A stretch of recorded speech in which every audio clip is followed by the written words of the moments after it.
Assalomu alaykum, aziz do'stlar. Tushingizda dasturxon atrofida o'tirganingizni yoki biror taom yeganingizni ko'rganmisiz? Bu tushlar shunchaki ochlik alomati emas. Qadimiy ta'birlarga ko'ra, ovqatlanish bu sizning qalbiy to'qligingiz, moddiy holatingiz va kelajakdagi imkoniyatlaringiz ramzidir. Bugun biz tushdagi taomlarni ortidan yashirin sirlarni ochamiz. Videoni oxirigacha ko'ring, chunki oxirida juda muhim tavsiyalar bor. Non hayot manbai. Tushingizda o'z qo'lingiz bilan patir yopayotganingizni yoki issiq nonni bo'layotganingizni ko'rsangiz, demak o'z mehnatlaringiz bilan ulkan daromadlarga erishasiz. Nonning sifati qancha yaxshi bo'lsa, hayotingizda baraka shuncha ziyoda bo'ladi.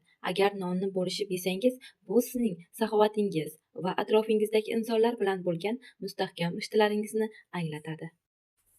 Shirinliklar tushga kirganda bu hayotdagi shirin muvaffaqiyatlardir. Kutilmagan sovg'alar va quvonchli lahzalardir. Medovud kabi murakkab va mazali shirinlikni ko'rish bu o'z mehnatlaringizning shirin mevasini tatib ko'rish va uzoq kutgan maqsadlaringizga yetishishdan darak. Agar shirinlik juda ko'p bo'lsa, bu o'ngingizda sizni juda ko'p yangiliklar va xushxabarlar kutayotganini bildiradi. Dasturxon bu sizning hayotingizdagi davra. Agar dasturxon to'kin sochin bo'lsa, demak oilangizda tinchlik, baraka va farovonlik hukmron.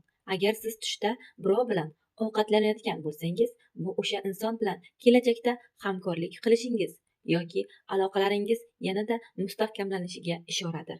Bo'sh dasturxon esa yaqinlaringiz bilan birga bo'lishingiz kerakligi va oilaviy rishtalarga ko'proq e'tibor qaratish kerakligidan ogohlantiradi. Azizlar, tushlarimiz orqali hayotimizni anglashimiz mumkin. Siz oxirgi marta tushingizda qanaqa dasturxon yoki taomni ko'rgansiz? Keling, izohlarda muhokama qilamiz. Videoga like bosishni va kanalimizga obuna bo'lishni unutmang, chunki biz har kuni eng qiziqarli tushlar ta'birlarini yoritib boramiz. Sizni keyingi videolarimizda kutamiz. Xayr, sog' bo'ling.